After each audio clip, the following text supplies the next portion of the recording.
Hail and Meshes Adventures! I greet you in the world of Baldur's Gate 3. It's me, the Spot King, and today we're going into a new and awesome topic, character creation for noobs. So let's just go and jump into the game. So who are you? While character creation seems like an easy and straightforward thing, I actually recommend you to stay on the screen for a while, because characters that you will create will be yours for next 100 hours or even more.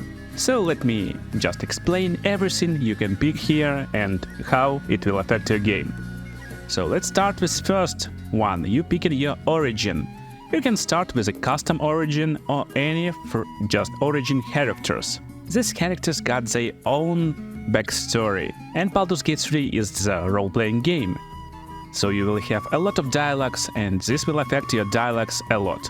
You can listen to character's story on the screen by pressing this easy button. And you will see what is backstory of your character. I won't spoil it over here, so let's go back to the screen. So there is 6 characters that will be with different classes and different abilities. You can't change your class right now, but you can respec later. Actually, I don't recommend you starting your game with origin characters, cause you anyway can meet them in the game. And listen to me carefully, you can meet them. It doesn't set in stone, so you may miss these characters, or they may be killed even before you meet them. So my advice to you will be to pick Dark Urge or custom character. When picking custom character, you will get just basic story.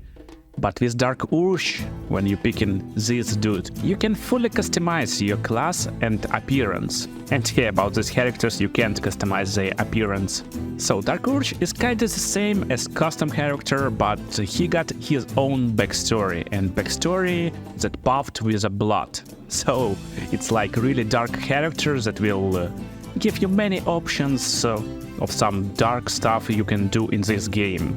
And it will be your choice. Do you fall to your urge, or you be like nice and pretty good guy? So this will be like best and most interesting story in my opinion. And let's go to our next part. You choosing your race. So Baldur's Gate 3 is based on Dungeons & Dragons 5th edition. This is tabletop game with some tabletop rules. And in basic rules, every race got different bonuses to your abilities. And more on this later, but you can see abilities on the screen to the right, like I'm showing it right now. But developers removed this rule, so when you pick in your race, you will get different race features. And actually when you're creating character in role-playing game, like Dungeons & Dragons, most important stuff you need to think of is your backstory. Who is your character? You will roleplay him. So just think who you want to be. Maybe you want to be dwarf that is noble dwarf of noble family.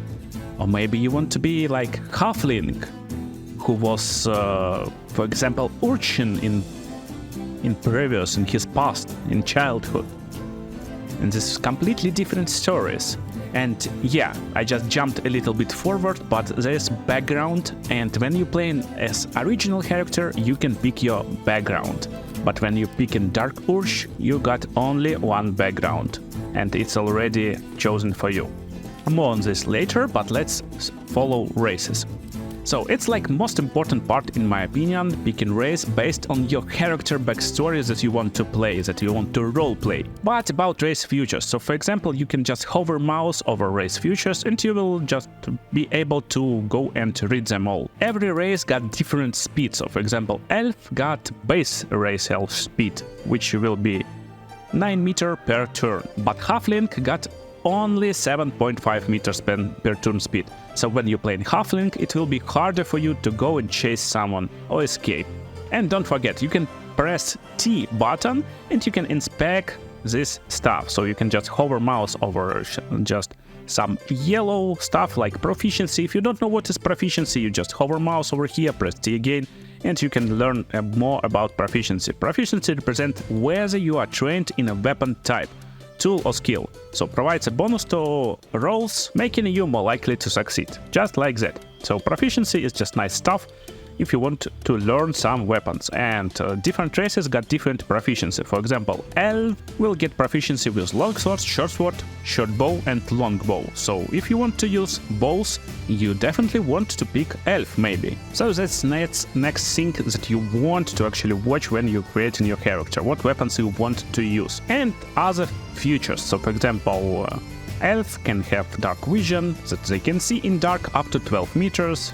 Human will get additional skill proficiency, and interesting stuff like dark, like half orc for example. He got relentless endurance. If you reach 0 hit points, means you're dead, you will regain 1 hit points instead of being down. So it's like second life, because no matter you got 1 million HP or just 1 hit point, you are same efficient. And cool part, savage attacks. So when you land critical hit, and critical hit means you rolled 20 on your hit roll, and if you use melee weapons, your damage dice are tripled instead of doubled. So critical strikes a lot more powerful with half orcs. That's what you want to see and check when you picking your race. Let's go to sub-race. Yeah, not every race got sub-race. For example, human don't have sub-races. Humans is always humans, but elves got sub-races. And sub-races will determine additional sub-race features. So for example, high elf can learn cantrip, and wood elf will learn more move speed. So instead of 9 meters, you will go for 10.5 meters. And cool part when you pick in your race, when you level up, you will get more sub-race and race features open. But mostly they will be like determined by your race. So for example, like drows, that will be like shadow guys, will unlock more shadow stuff. They can summon darkness and other darky stuff. So let's just stick with elf for example, and that's the part where I recommend you go and edit your appearance. So you can pick your body type in the right corner, you can be like muscular, or you can be like skinny guy. You can press edit appearance and just pick any voice that you like. You can pick basic face, you can pick any scars maybe your character should have. Maybe you want your character to be old, with freckles, maybe you want some tattoos, you know, some demonic stuff if you're playing Warlock, or just some easy beautiful stuff. You can change colors of these tattoos, easily you can change intensity, you can add some piercing, it's nice too.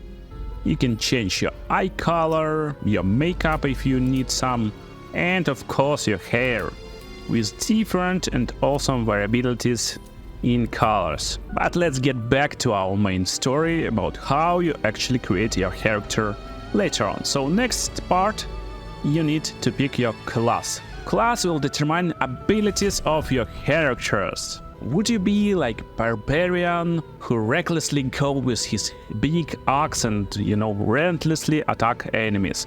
Maybe you want to be smart monk and use power of key. Or maybe you want to sell your soul to the demon and be warlock. Yeah. So when you're picking your class, you can just go and check what cantrips you will get, what features you will get. For example, for barbarian you will get action, rage, it's barbarian action, you will get some class features. But most important stuff, different classes will get subclasses. But some classes won't get subclasses instantly. So for example, when you're going to pick Warlock, you can instantly go and pick subclass. So we can be Fiend, Great Old One, Archfey, and it will determine what your path of Warlock will be. But some classes, for example, it will be Barbarian, won't have any subclass options, but you will unlock them later when you level up. I don't want to spend here too much time, but I recommend you to watch my videos where I compare some classes. So if you think you want to be like Ranger, maybe go watch Ranger video. Or I'm making like a lot of guides right now on every class and subclass, so just watch some videos and determine what class is for you for your next 100 plus hours. But for noobs, I recommend to stick with some easy classes if you're not familiar with D&D and other turn-based RPG games. So good classes for beginners will be Fighter, very basic, very easy class. A Rogue or Ranger is nice agility classes that will use mostly bows or daggers for Rogue, for example. Barbarian, of course, is very easy and straightforward class, but if you want more spellcasting stuff, then Warlock is a class you want to pick. Warlock is very easy to play spellcaster class, because for example when you play in Wizard you will get access to just a lot of spells, and trust me, there's a lot of spells in this game, but when you play in Warlock you will just unlock few spells, so when there's less spells to pick it's easier to play. And additionally, when you level up you can unlock interesting features like speaking with animals, and when you speak with animals you can unlock additional dialogues, have more fun in this game. And additionally, Warlock main ability is Charisma. More on this just in a second. And Charisma is interesting ability for starting classes. So let's stick with the Warlock. Next you want to pick your cantrips. If you play in Warlock, if you play not spellcaster class, you won't be able to pick your cantrips, but you can just click over here and cantrips will be deleted, so you can repick those.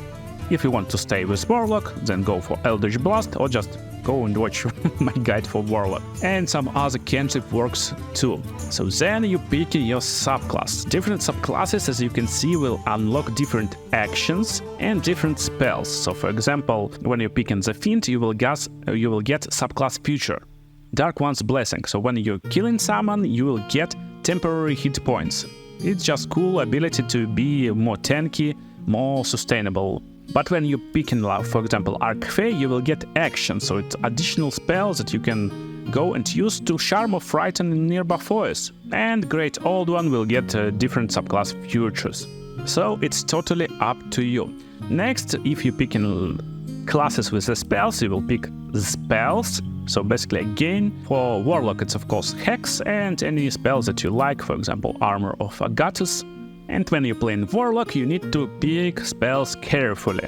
So that's not true for every class, but for most of the classes it's true. You don't be able to access to all the spells at all time. So for example, you pick 2 spells and all of the spells won't be learned. Same is true for Sorcerer and many other casting classes. So just think a little bit and pick spells that you really want to use. Or just watch guide. And next, our background. So let me switch to origin character instead of Dark Ursh. And when you pick in your background, it will unlock you different skills. So these skills will just give you additional points when you're rolling in some situations.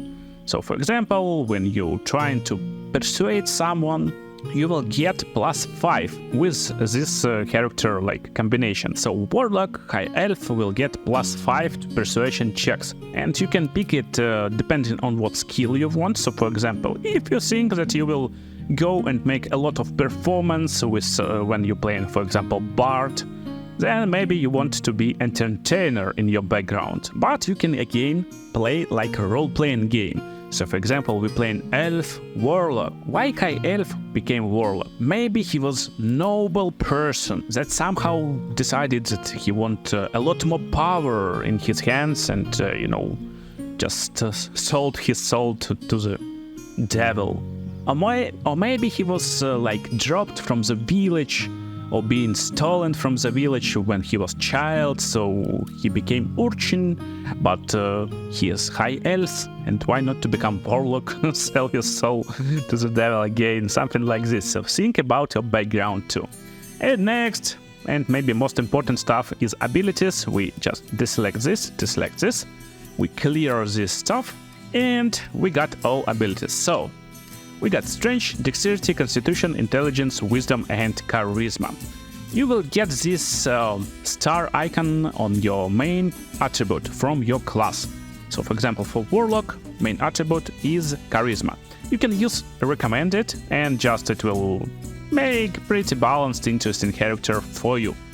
Or you can go and pick all you need yourself. So when you're playing Warlock, you maybe want a lot of Charisma, of course.